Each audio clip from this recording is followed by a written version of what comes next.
Well, Harry W. Patch Jr., Lieutenant, USN, retired. I got on the waiting list to join the Navy in early 1940. And I had to be on the waiting list because at that time they were not taking very many people, and you had to be on the waiting list. And also, we had to have a recommendation from the chief of police, the parish priest, and your high school principal to attesting to your character before they let you in.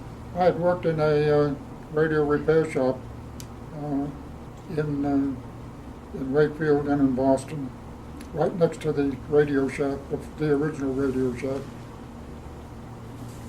And when I joined the Navy, I went through recruit training in Newport, Rhode Island.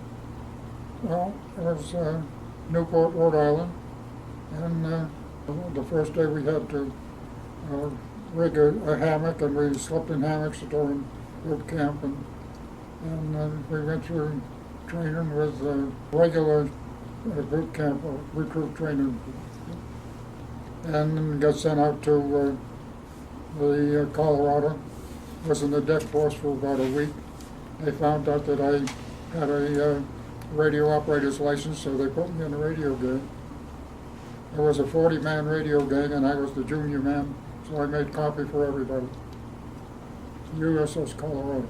Well, I was delighted because it sat out there at anchor. We rode the motorboats out there because the ships were at anchor. And I think there was probably about 6 battleships at anchor in Long Beach. And after I'd been aboard, went into the deck force, and then they found out that I had a radio license, so they put me in a 40-man radio gang. I made coffee for everybody on watch. No, I was able to stand watches for the second class right off the bat because I knew Morse code, and so I didn't have to go through very much training to get qualified. For the first 6 or 8 months, I slept in a hammock in a berthing compartment, which was also the messing compartment. And we would sleep in our hammocks, and then when it came mealtime, we'd put the hammocks away in a hammock bedding and bring the mess tables down. And so we slept in the dining room and ate in the mess.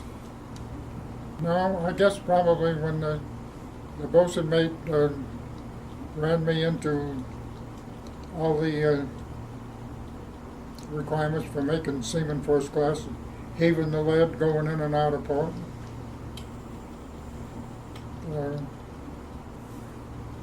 I went through all of the regular requirements for advancement rating, and I made third class well before I left the Colorado. While I was in the Colorado, I was trained as a direction finder operator. We had 3 airplanes on the Colorado, and their navigation equipment was kind of meager. It consisted of a compass and a radio, and so whenever they got out of sight of the ship, they'd talk to us, and we'd take a bearing on them and give them directions how to get home, how to get back to the ship. In September of '41, the Colorado had to go to the Bremerton Navy Yard for an overhaul.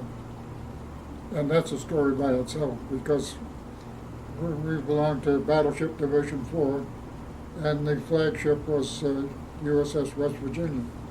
It was the West Virginia's turn to go into the Navy Yard, and the Chief of Staff came over to check out the flag quarters and went back, and the Marine that came back told me he overheard him, the Chief of Staff telling the Admiral, "You won't like the Colorado." He says, "It was never meant to be a flagship. Flag quarters are terrible." So the Admiral made the command decision, "Okay, send the Colorado back to the Navy Yard and we'll stay here." As a result, the West Virginia was sunk. We were in the Bremerton Navy Yard and we escaped.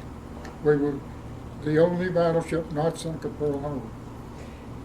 Well, while we were in the Navy Yard, they took off a lot of the crew because there was no ship had a full complement, I was taken off the Colorado and put on the USS Spiker going to Alaska.